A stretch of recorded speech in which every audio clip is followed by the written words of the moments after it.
Despite all progress, LGBTQI citizens still face challenge to their right and dignity.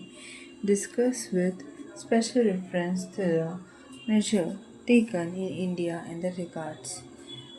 तो बहुत सारे progress के बावजूद भी LGBTQI सिटीजन्स जो है अपने हक के लिए और डिग्निटी के लिए बहुत सारे चैलेंजेस का सामना करते हैं। तो इंडिया में ऐसा कौन सा मेशर है जिससे ये डील कर सकते हैं? Recently in Supreme judgement Supreme Court of India denied legal recognition to same-sex marriage and has asked the legislature to better to ensure better livelihood opportunity for LGBTQ community. Recently, Su- Supreme judgement या Supreme court judgement ने Supreme judgement Supreme Court India का बताया कि same gender या same sex marriage को वो approval नहीं देंगे।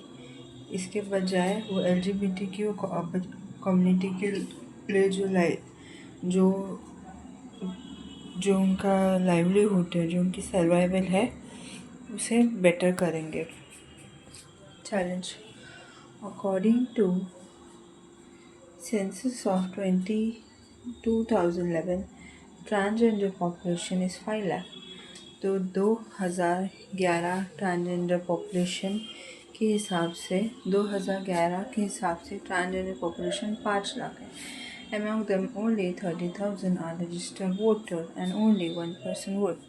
उस 5 लाख में से सिर्फ 30,000 जो है उनका रजिस्टर्ड वोटर्स है, मतलब सिर्फ 1% vote. Facing challenge and stigmatization of LGBTQI+ community.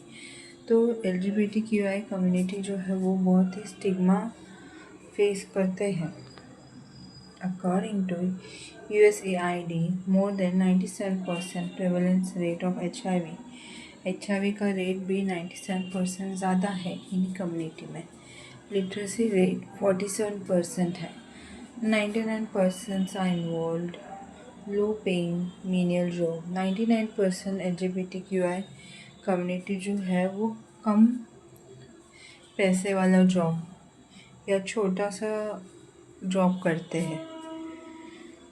This creates challenges for their overall development and lead to increased mental health issue।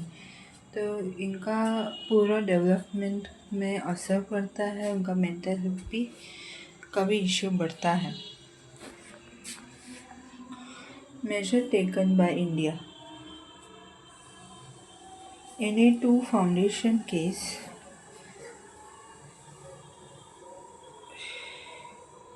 India gave legal recognition to transgender. तो इंडिया को transgender को legal recognition तो दिया। NALSA judgement Supreme Court of India decriminalise homosexuality. NALSA judgement मतलब India के Supreme Court ने homosexuality का discrimination को मतलब होमोसेक्सुअलिटी को डिक्रिमिनलाइज किया, मतलब जिसको क्रिमिनल का कैटेगरी में नहीं लाया जा सकता। Transgender persons act 2019 law to ensure better livelihood opportunity while avoiding discrimination. Transgender person का एक्ट 2019 लॉ ये इंश्योर करता है कि वो अच्छा लाइवलीहुड अपॉर्चुनिटी लाए डिस्क्रिमिनेशन को अवॉइड करके। India is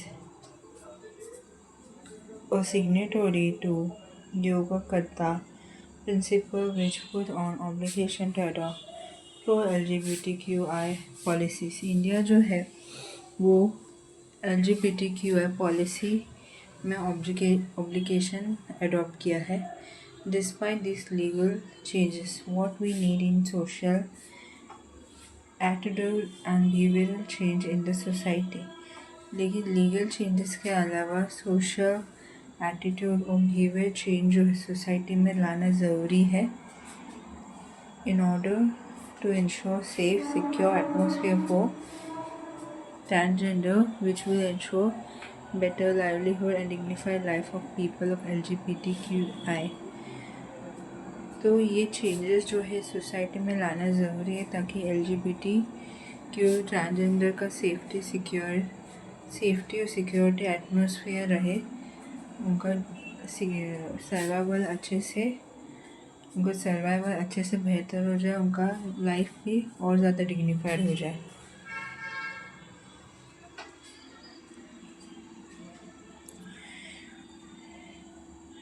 In a China-Taiwan conflict can severely jeopardize India's security and economic interests, making it a situation India cannot afford to overlook. Discuss China-Taiwan conflict जहाँ पे इंडिया सिक्योरिटी को ख़राब करता है, economic interest को भी, और इंडिया जो है उस पर इग्नोर नहीं कर सकता। India follow and accept one China policy. India ने एक एक्सेप्ट किया था वन चाइना पॉलिसी को and has consider the existence of only one People's Republic of China, और उन्होंने कंसिडर किया सिर्फ पीपल रिपब्लिक ऑफ चाइना का एग्जिस्टेंस को कंसिडर कर रहे, but at the same time has diplomatic relative it has same to diplomatic relation with Taiwan as well। लेकिन उसके साथ साथ पीपल रिपब्लिक ऑफ चाइना का भी उसी टाइम उन्होंने ताइवान के साथ भी अच्छा डिप्लोमेटिक रिलेशन रखा। China-Taiwan conflict, the conflict exists became of one country two system model। China Taiwan conflict, ये कॉन्फ्लिक्ट एग्जिस्ट रहा जिसमें एक कंट्री में दो सिस्टम है। Communist China and democratic Taiwan are contradiction. तो कम्युनिस्ट चाइना और डेमोक्रेटिक ताइवान जो है कॉन्ट्राडिक्ट करते एक दूसरे से ऑपोजिट है।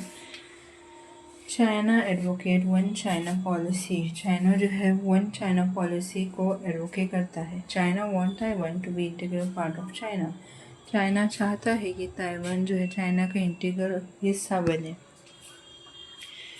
Due to rising tension especially because of USA strategic move, example visit of Nancy Pelosi has created geopolitical tension in the region. तो यहाँ पर दूसरा है एक USA स्ट्रैटेजिक मूव, दूसरा भी एक टेंशन है, वह US का स्ट्रैटेजिक मूव, जहाँ पे नैन्सी पेलोसी जो US की सेनेटर है वो उस रीजन में आई, उसकी वजह से बहुत सारा जो पॉलिटिकल टेंशन क्रिएट हो गया। नैन्सी पेलोसी जो है काफ़ी पावरफुल लेडी है USA में, जिनका बहुत लंबे समय का और बहुत ही लंबा पॉलिटिक्स का एक्सपीरियंस है और बहुत ही पावरफुल अमेरिकन लेडी माना जाती है पॉलिटिक्स में। तो उनका आने की वजह से एक पता चला कि USA का कोई एक बहुत बड़ा स्ट्रैटेजिक मूव है और यहाँ पे टेंशन भी क्रिएट होता है। Implication for India, India depends on Taiwan for its semiconductor industry. India जो है अभी इसका असर इंडिया पे कैसे पड़ेगा, क्योंकि इंडिया जो है ताइवान पे डिपेंडेंट है, उसके ताइवान के सेमीकंडक्टर इंडस्ट्री पे डिपेंडेंट है, और सेमीकंडक्टर की वजह से स्मार्टफोन्स, आईपैड्स, ठीक है, ऐसे डिवाइसेस बनते हैं सेमीकंडक्टर की वजह से। More than 70% of raw material of semiconductor chip, lithium ion batteries etcetera are source from Taiwan. तो इंडिया का जो 70% रॉ मटेरियल है सेमीकंडक्टर चिप और लिथियम आयन बैटरीज, ये सब ताइवान से आता है। China is one of India largest trading partner specially for critical import like electronic goods, pharmaceutical ingredient, active pharmaceutical ingredient जिसको API भी बोलते हैं। तो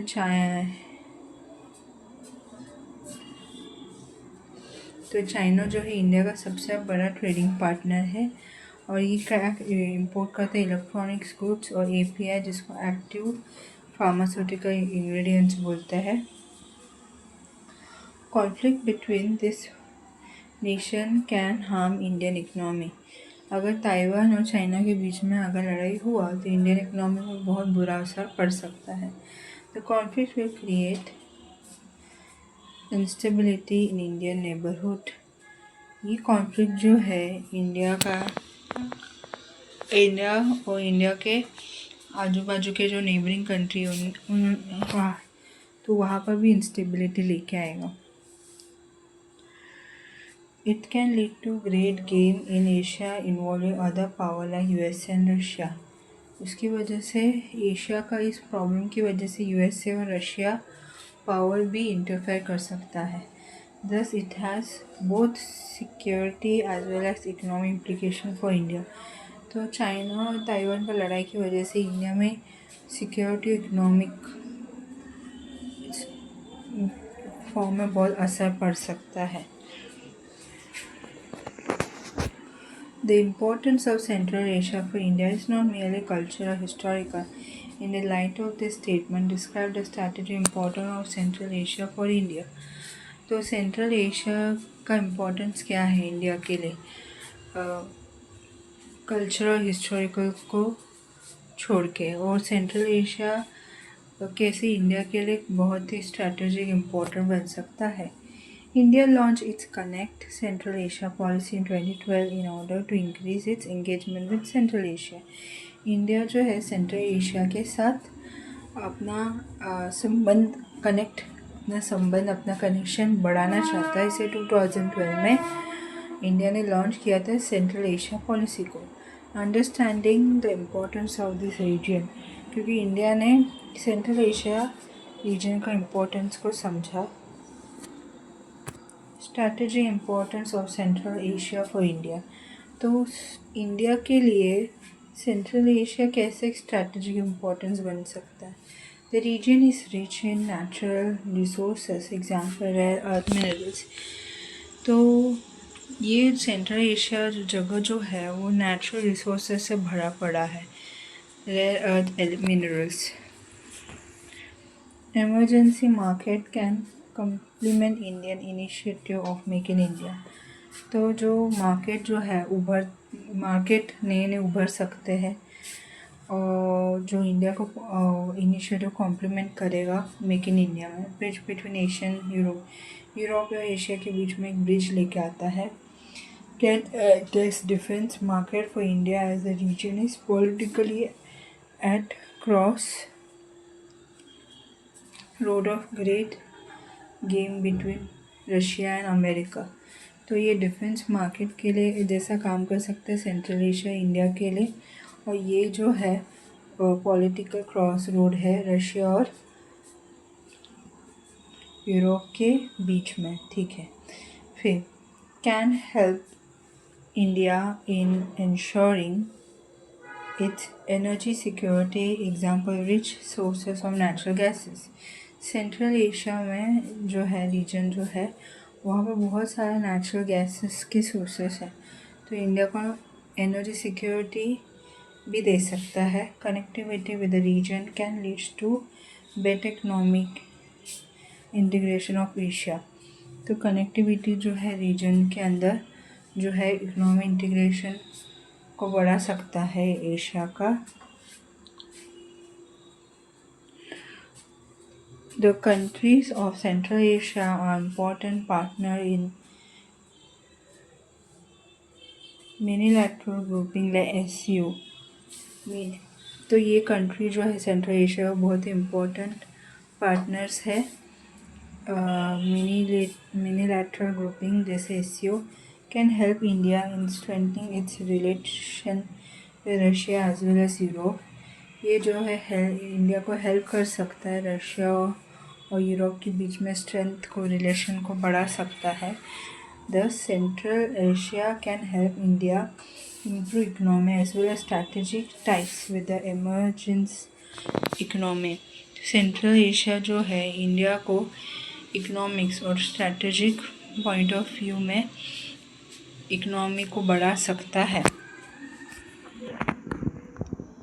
How far do you agree with the view of first past post system has polarized Indian politics? assessing the need of bringing proportional representation system in India Lok Sabha election. तो आपका क्या you have first pass the post system के बारे में जिसने India politics को polarise किया है, आप प्रोपोर्शनल रिप्रेजेंटेशन सिस्टम्स को लेके आए जो इंडिया के लोकसभा इलेक्शन में है। Recently in June 2024 result for the Lok Sabha elections were declared. India being a parliamentary democracy follow first past the post system for election to legislative assembly. जून 2024 में लोकसभा का election ने डिक्लेयर किया था कि India जो है वो parliamentary democracy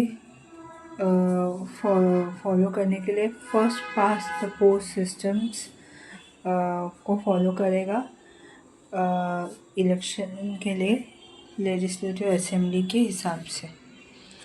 first pass the post system impact on Indian politics. तो first pass the post system जो है कैसे इंडियन पॉलिटिक्स पर असर करेगा।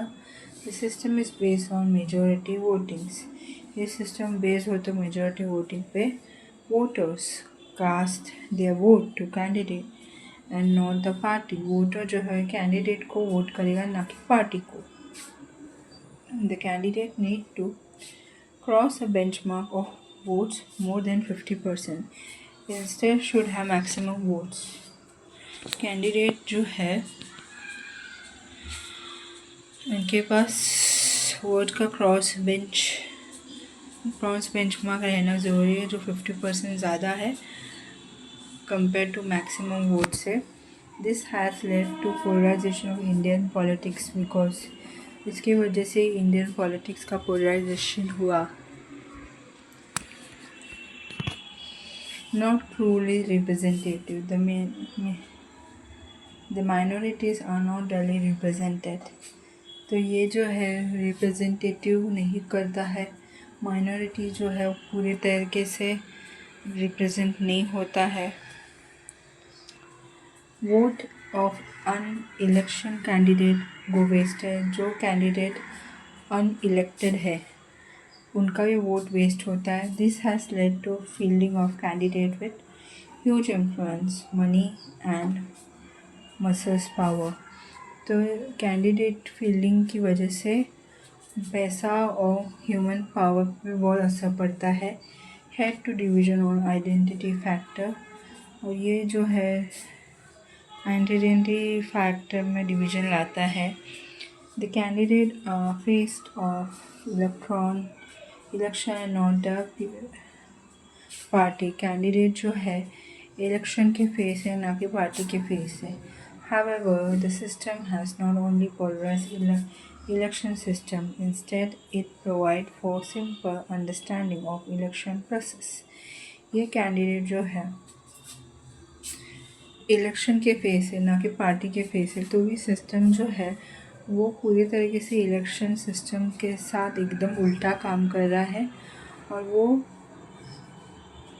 क्यों उल्टा काम कर रहा है क्योंकि इलेक्शन प्रोसेस जो है उसको समझना बहुत ही सिंपल है।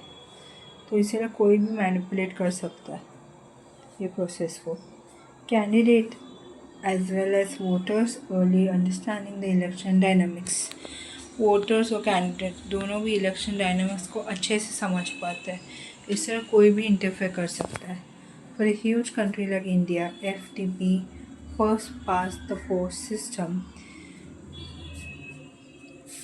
secure as an obvious choice that create majority government। तो ह्यूज बहुत बड़ा कंट्री से इंडिया जो first pass the post system जो है ऑब्वियस चॉइस सिक्योर करता है ताकि मेजॉरिटी गवर्नमेंट क्रिएट हो सके। Need for proportional representative system. तो प्रोपोर्शनल रिप्रेजेंटेशन सिस्टम में प्रोपोर्शनल रिप्रेजेंटेशन सिस्टम में क्या ज़रूरत है। Despite the unity of FTP system, it's shortcoming call for a more nuanced approach like proportional. तो FTP सिस्टम यूज़ करके भी इसका शॉर्टकमिंग हो सकता है। प्रोपोर्शनल को लेके आता है representation system, because take very vote into consideration, हर वोट को कंसिडर करना चाहिए। The concern and choices of minority are heard. Minority जैसे कि मुस्लिम, क्रिश्चियन, पारसीज, जैन्स, सिख, ये माइनॉरिटी कम्युनिटी है, तो उनके भी चॉइसेस को कंसर्न सुनने चाहिए। ट्रूली रिप्रेजेंटेटिव सिस्टम, ये रिप्रेजेंटेटिव सिस्टम है, give voice to the voiceless, voiceless को आवाज़ देता है। Candidate are not the face of election, instead parties का वोट है। कैंडिडेट जो है सिर्फ इलेक्शन का एक चेहरा नहीं है, बल्कि पार्टीज को वोट मिलता है, पार्टीज का भी फेस है। फिर decrease scope of use of money, muscles, power, तो यहाँ पे मनी और ह्यूमन पावर का भी यूज़ जो है वो कम होता है। Make parliament more inclusive, parliament ज़्यादा इंक्लूसिव बनता है।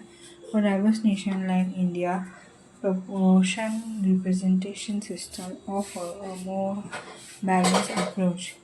डाइवर्स नेशन जैसे इंडिया का प्रोपोर्शनल रिप्रेजेंटेशन सिस्टम जो है बैलेंस अप्रोच लाता है।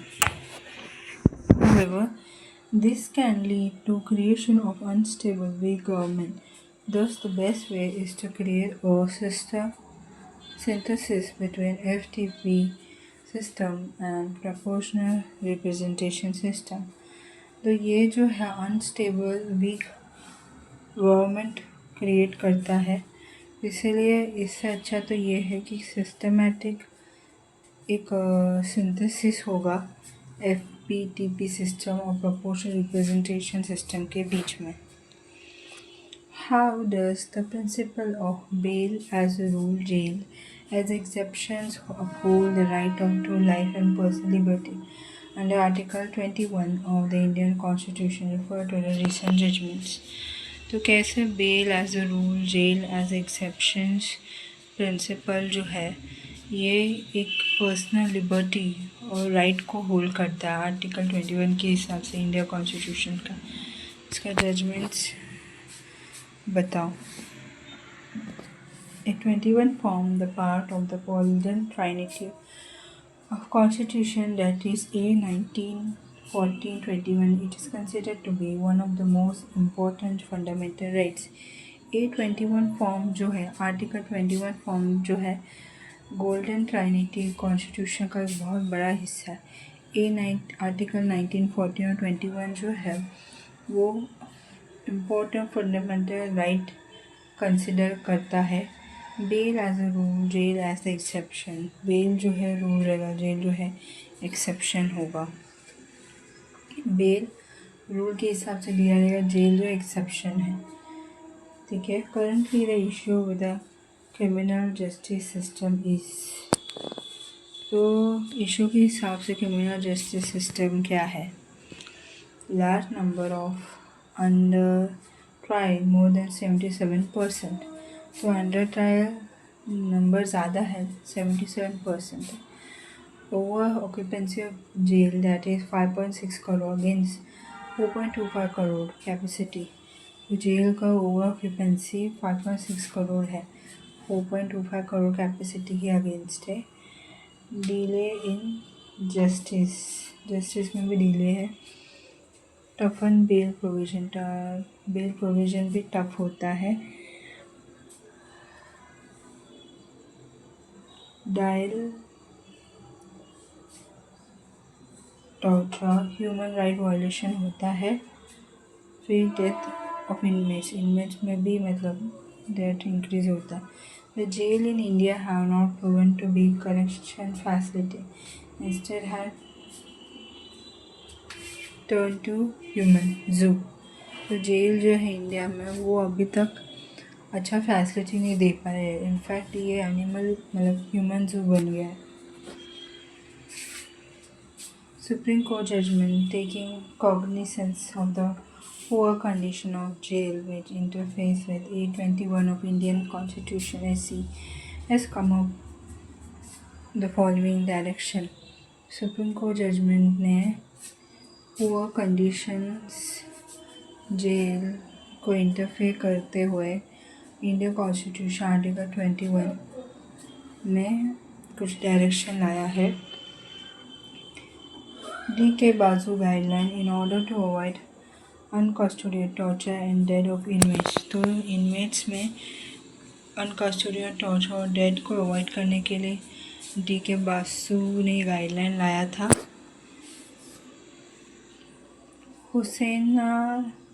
हुसैनारा खातून case supreme court has held that delay in justice amount to violation of right to life and personal liberty। तो हुसैनारा खातून केस जो था जिसमें सुप्रीम कोर्ट ने बताया था कि जस्टिस डिले होने की वजह से बहुत सारे लोगों का राइट्स टू लाइफ और पर्सनैलिटी लिबर्टी जो है वो बिगड़ जाता है। Case Puttaswamy judgment Supreme Court has held the right to privacy is an unalienated part of Article 21, which must be taken care of while prison have become a place of human rights violation। तो KS Puttaswamy judgement में क्या बताया था supreme court में कि right to privacy जो है वो एक आर्टिकल 21 का एक अनएलिएनेबल हिस्सा है, जहाँ पर प्रिजन्स जो है वो ह्यूमन राइट वायलेशन का एक जगह होना चाहिए। SC has time and again suggested that bail as a rule, jail as an exception must be upheld based on this।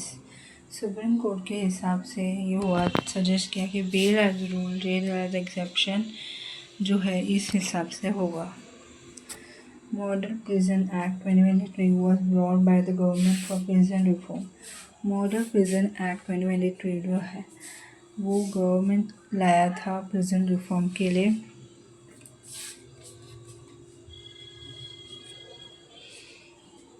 BNS 2023 has brought certain changes। BNS 2023 जो है वो कुछ चेंजेस लाता है।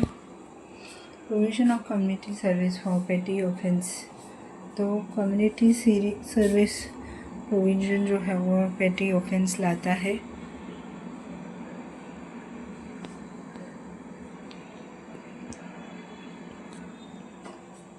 Easier bail provision for first time offences. तो first time offences के लिए आसान बेल प्रोविजन लाता है। Release of inmates who have secured 3/4 of sentence on board. तो इनमेट्स का रिलीज़ जो है वो 3/4 टाइम होता है उनके सेंटेंस से। This will help in encouraging a dignified life to the prisoner and with the help of it is to be the prison condition। ये जो है हेल्प करेगा प्रिजनर का डिग्निफाइड लाइफ अच्छा करने के लिए और प्रिजन कंडीशन को अच्छा करने में।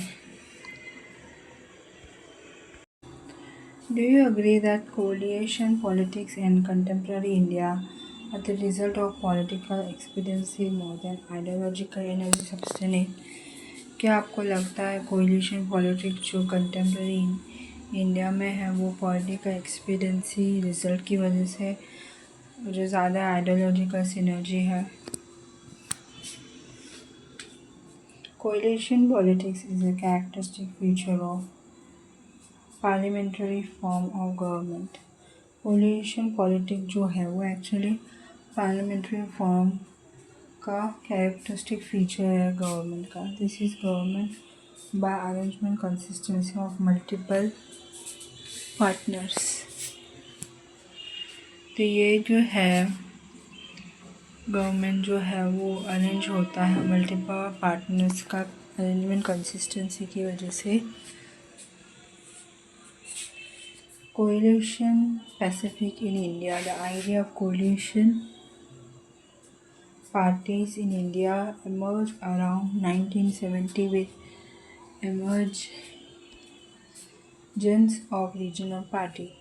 कोलिशन पॉलिटिक्स का जो आइडिया जो इंडिया में वो एमर्ज करता है 1970 के रीजनल पार्टीज़ के एमरजेंस के आसपास।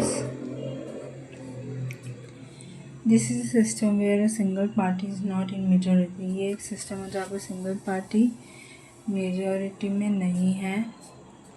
This leads to coming together of multiple parties together. इसकी वजह से बहुत सारे पार्टी एक साथ आते हैं। The aim of such coalition is to capture power by crossing the threshold. इस एक कोलिशन का एम क्या है कि ये पावर को कैप्चर करता है थ्रेशोल्ड क्रॉस करके।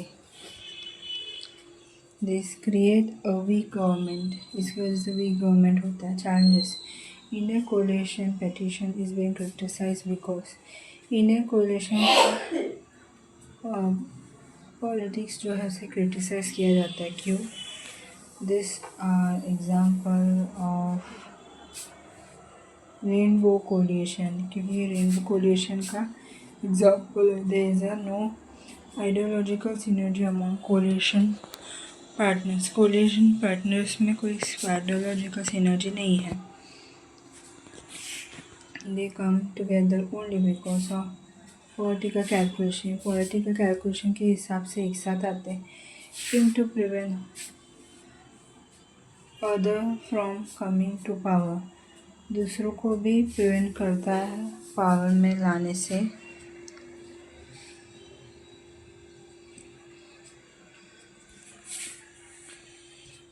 The coalition is formed based on condition. Coalition जो है फॉर्म होता है कंडीशन के हिसाब से। Coalition partner usually demand favour in return of their support. Coalition partner जो है वो फेवर डिमांड करता है सपोर्ट के रिटर्न में। This create unstable government. की वजह से अनस्टेबल गवर्नमेंट क्रिएट होता है। Chances of the collapse of government are very high. Government का कोलैप्स होने का चांस बहुत ज़्यादा होता है। Despite this shortcoming the coalition politics in India. ऐसा शॉर्टकमिंग होने के बावजूद भी इंडिया में कोलिशन पॉलिटिक्स है। Ensure more representative government. ये ज़्यादा से ज़्यादा रिप्रेजेंटेटिव गवर्नमेंट इंश्योर करता है। The regional parties hold significance. Regional party बहुत बड़ा सिग्निफिकेंस लाता है। The system make more inclusive and participating government. System जो है ज़्यादा इंक्लूसिव और पार्टिसिपेटिंग गवर्नमेंट बनाता है। India has had a long experience of coalition politics. India का बहुत लंबा एक्सपीरियंस है कोलिशन पॉलिटिक्स के लिए। UVA 1, UPA 2, NDA 1, NDA 2. The fall or collapse of government has been an exception, not a form. तो government का collapse का जो फॉल है वो एक्सेप्शन है, ना कि नॉर्म्स है। Thus in diverse country like India coalition politics has secure both political as well as social economic end of the government. तो यहाँ पे diverse country India coalition politics में दोनों पॉलिटिकल और सोशल इकोनॉमिक जो है वो गवर्नमेंट को के एंड्स को सिक्योर करता है। The amendment to Citizenship Act reshaped the part of India's citizenship, intensify the debate over secularism in Indian committee. तो सिटीजनशिप एक्ट का अमेंडमेंट जो है इंडिया सिटीजनशिप के पाथ को रिशेप करता है और इंडिया का सेक्युलरिज्म का ऊपर डिबेट करता है। कमेंट करो। Recently, the government has formulated a citizenship amendment rule 2024 in order to give। तो गवर्नमेंट ने फॉर्मुलेट किया था सिटीजनशिप अमेंडमेंट रूल 2024 में in order to give effect to citizenship amendment act 2019, ताकि सिटीजनशिप अमेंडमेंट एक्ट 2019 इफेक्ट ला सके। Citizenship Amendment Act 2019 to Citizenship Amendment Act 2019, it aims to ease citizenship criteria for persecuted minority। तो तो ये citizenship criteria में ease लेके आता है ताकि माइनॉरिटी को प्रोसिक्यूट कर सके. It is applicable for people belonging to Hindu, Sikh, Christian, Jain, Buddhism and Parsi community. ये जो है एप्लीकेबल है सभी रिलीजन्स के लिए. फ्रॉम मुस्लिम को छोड़ के बाकी सारे जो कम्युनिटी है उनके लिए ये सिटीजनशिप एक्ट है. From the neighbouring state of Pakistan, Afghanistan और बांग्लादेश. तो ये सिटीजनशिप किसको दिया जाता है? जो पाकिस्तान, अफगानिस्तान और बांग्लादेश नेबरिंग कंट्री में रहता है. हु हैव एंटर्ड बिफोर 2014, जो 2014 में एंटर हुए हैं. 2014 से पहले जो एंटर हुए हैं. It decrease naturalisation criteria from 11 year to 6 year. ये नेचुरलाइजेशन को कम करता है 11 साल से 6 साल तक. मतलब किसी को अगर इंडियन सिटीज़न बनना है तो उसको 11 साल वेट करने की ज़रूरत नहीं हो. 6 साल के अंदर सिटीजनशिप उसको मिल जाएगा. Debate over citizenship.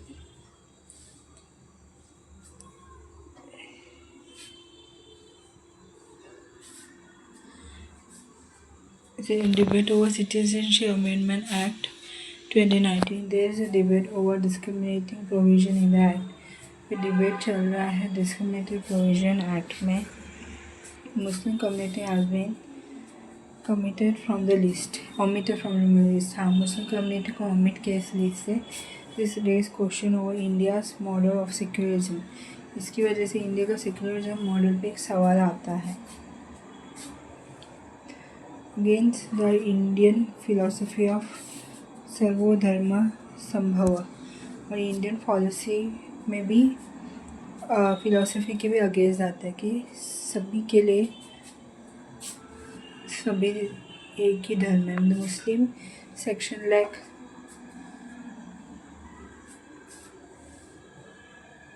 Etcetera are prosecuted minority even in country like Pakistan. Muslim section जो है वो भी एक प्रोसिक्यूटेड माइनॉरिटी है पाकिस्तान कंट्री में.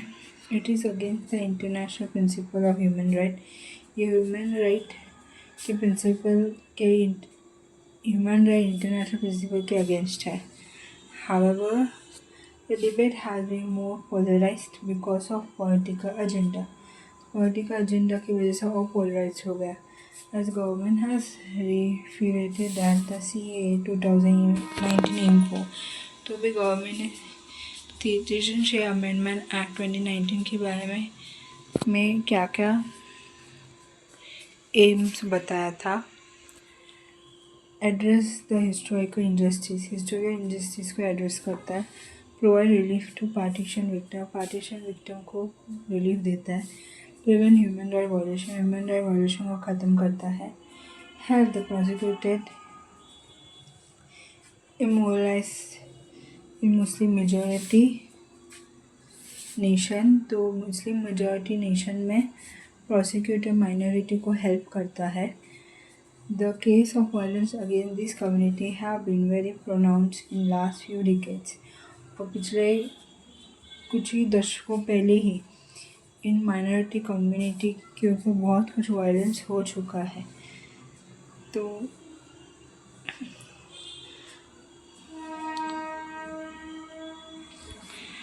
The recent Bangladesh turmoil has practically proven the point. Bangladesh turmoil ने पॉइंट को प्रूव किया है. Indian model of secularism is based on principle distance model and has been always adhered to. India का जो secularism model जो है based है principal distance model पे और वो हमेशा से कायम रहा है. The debate around citizenship amendment act 2019 should not be converted to secularism debate when it's all about human right debate. तो सिटीजनशिप अमेंडमेंट एक्ट 2019 डिबेट जो है ये एक सेक्युलरिज्म डिबेट की तरफ कन्वर्ट नहीं होना चाहिए बल्कि उसको ह्यूमन राइट डिबेट में बदल देना चाहिए.